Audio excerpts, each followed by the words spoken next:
Introduction. Rich Dad, Poor Dad. Having two dads offered me the choice of contrasting points of view, one of a rich man and one of a poor man. I had two fathers, a rich one and a poor one. One was highly educated and intelligent. He had a Ph.D. and completed 4 years of undergraduate work in less than 2 years.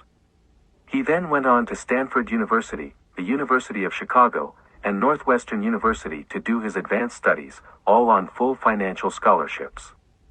The other father never finished the 8th grade. Both men were successful in their careers, working hard all their lives. Both earned substantial incomes.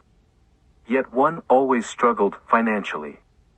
The other would become one of the richest men in Hawaii. One died leaving tens of millions of dollars to his family, charities, and his church.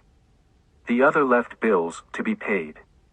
Both men were strong, charismatic, and influential. Both men offered me advice, but they did not advise the same things. Both men believed strongly in education but did not recommend the same course of study. If I had only one dad, I would have had to accept or reject his advice. Having two dads offered me the choice of contrasting points of view, one of a rich man and one of a poor man.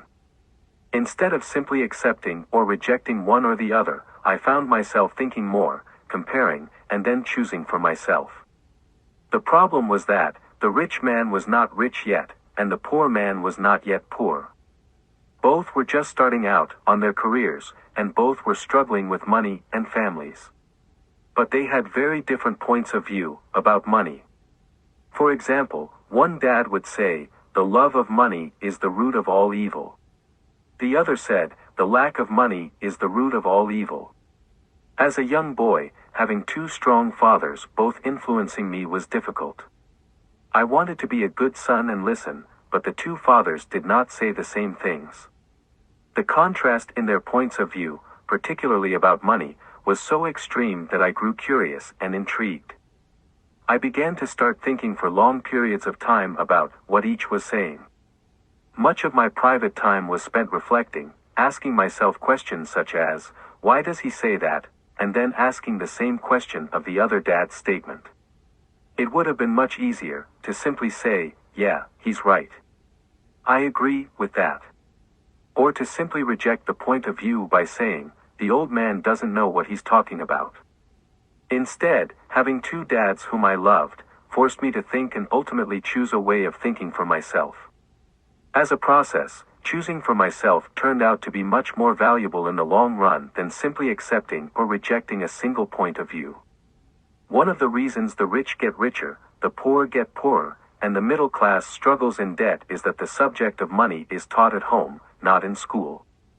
Most of us learn about money from our parents. So what can poor parents tell their child about money? They simply say, "Stay in school and study hard." The child may graduate with excellent grades, but with a poor person's financial programming and mindset. Sadly, money is not taught in schools. Schools focus on scholastic and professional skills, but not on financial skills. This explains how smart bankers, doctors, and accountants who earned excellent grades may struggle financially all of their lives.